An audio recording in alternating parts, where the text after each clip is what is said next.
I had depression for quite a few years, not necessarily realising it, and then when I did, kind of avoided going on the antidepressants and trying to just get over it on my own, until, you know, there was a big event, I guess you could call it, and I ended up having an emotional breakdown and a mental breakdown too. And it got to a point where I just didn't want to be like this anymore. So if I had to stay here then and still be a mum, then I had to have a better quality of life, I had a better quality of thinking and feeling. And it was as simple as that, really.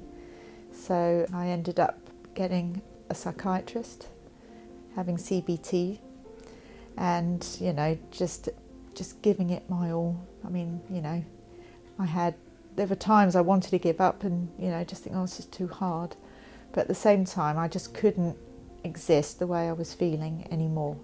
I exercised so hard when I wasn't very well. Part of it was my coping strategy. I enjoy sport, so that was a great help, but I equally understand if you're not, you know, sport orientated or that active, it's still so important to just get up and go for that walk. Well, I found I had an inner strength I didn't know I had before. And I've had to rely on that a couple of times since coping with this breakdown. So I think that's been the biggest thing for me. Focusing on the breath and meditation, I think. They're the two key things that I've found were helpful for me. Just allowing yourself to be more relaxed, to just go with the flow of life. And you can start to say, right, well, that thought isn't serving my highest good. It's not going to serve me in a positive way. So I'm not going to, that thought's been and gone, it no longer exists. Or I would either distract myself if it's a thought, because sometimes we have this rumination of the mind where we just keep thinking the same thinking of the same subject over and over. It's almost like an obsessive thing, but you know, we all do it, we just don't all, some of us cope with it better, or some of us just let it take over us.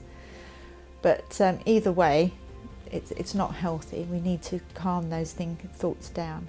What I would do is go and do something physical if I can, and distract, and then try and make myself focus on doing that physical job or experience or whatever I'm doing, you know, whether it's a walk or a run or washing up, as mundane as that, you know, just change, get out of the way of your thoughts, really. Don't let them take over. So yeah, I just think in general, I just feel better within myself, and that, you know, and able to cope when I am feeling the fear or feeling grief or feeling the panic. I know it is just an emotion, it's going to pass, and I know what I can do to alleviate it.